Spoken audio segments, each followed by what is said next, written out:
I know that sounds hard, but we need to face the hard fact that what we're facing in America today is not the result of Barack Insane Obama. I mean, Barack Hussein Obama. But rather, it has happened because we have not been vigilant. We've become fat and sassy. We've become the recipients of so great a benefit of being born and raised in America today, where we have freedom and liberty. And we begin to think of our 401ks and our retirement plans. And we have allowed the fox into the hen house. And the fox in the hen house is not in there negotiating with the chickens. Talking about, can I have some of your eggs? He says, I want you and your eggs. That's what's happening today. Men and women, we are facing a power grab. If you don't know what it is, let me tell you what it is. It's a power grab. They are attempting to snatch the power away from we the people and to reserve it and to place it or deposit it inside a group called the power elite. Francis Schaeffer warned us of this, those of you who are Christians. Remember, he wrote a book some time ago called How Then Shall We Live? Remember that?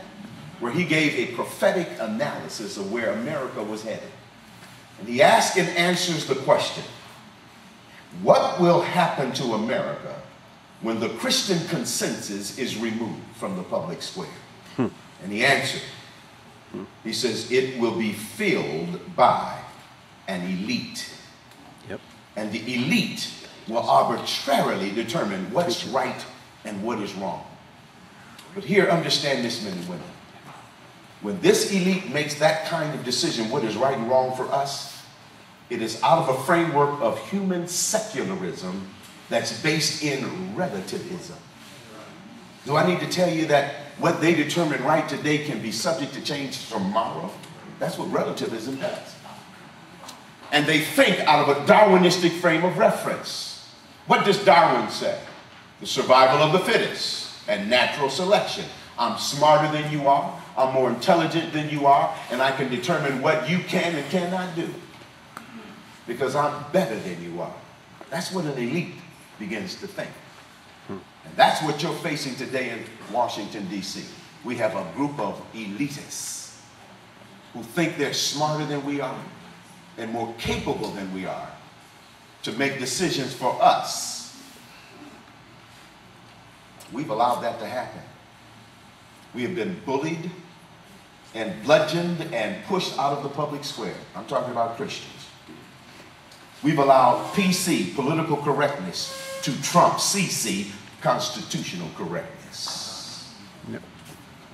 Are you listening? Mm-hmm. I want you to hear me that we are facing an authentic threat. Yep. And your movement has to be targeted and focused. You are on a mission, men and women. Your mission is the rescue of this republic. And if we don't win the House in 2010 November, we'll lose the day. These people are moving with rapidity and speed. And they recognize that this is their moment. And they are trying to seize it. Well, I submit to you, this is our moment. Amen. And we must seize this moment. And we must stay engaged right up to and through November to 2012 and beyond. For it is our stewardship responsibility to protect the liberties that have been handed down to us by our founding fathers. Benjamin Franklin, exiting the Constitutional Convention, was confronted by a woman. She said to him, "Sir, what have you given to us?" He says, "A constitutional republic if you can keep it." And the strength of what he said is in the verb to keep. That's an action that you and I must engage in. We have been woefully derelict in that responsibility. Now it's time for us to be engaged. Now, I believe that this rescue will happen with the baby boomers, because it was you who fumbled the ball.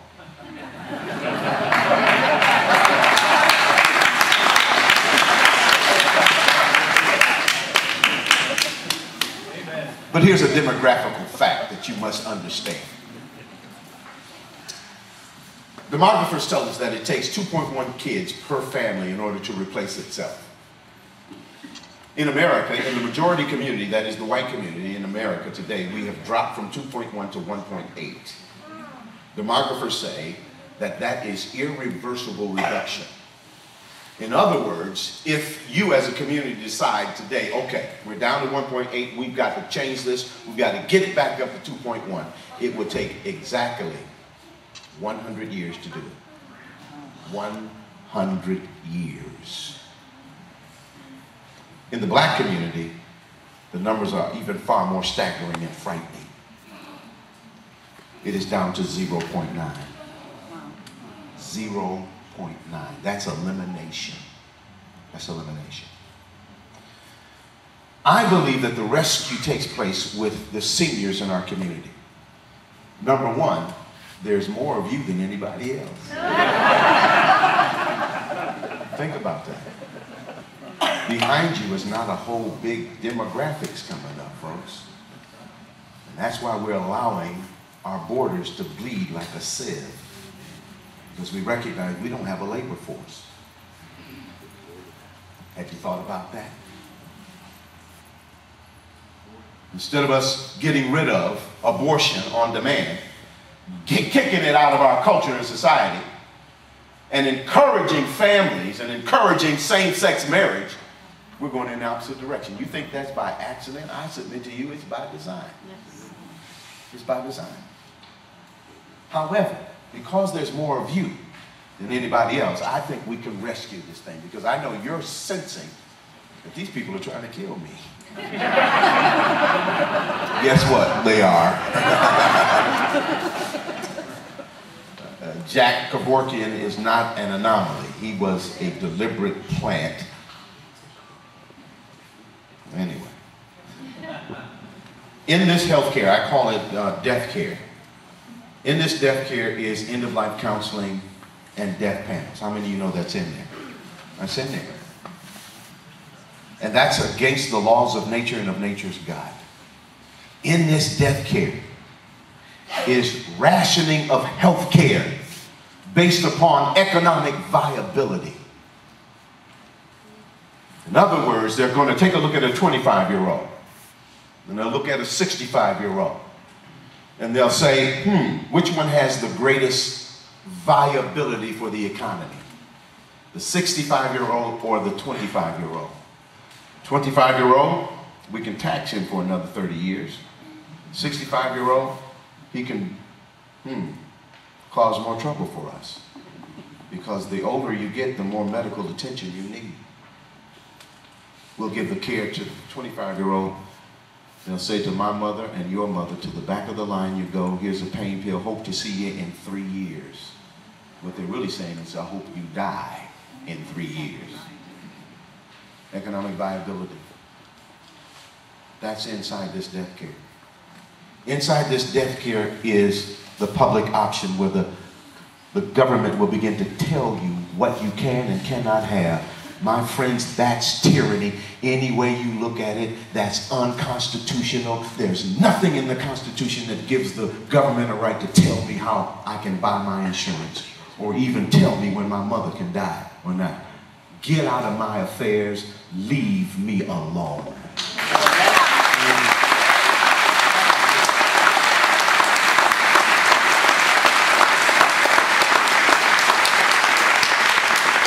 Inside this death care is abortion. And abortion is anti-Christ. And I'm not ashamed to say that. It's anti-Christ. And so I want to go to Washington to repeal this bill. I want to go and repeal it. I didn't say replace, I said repeal. We need to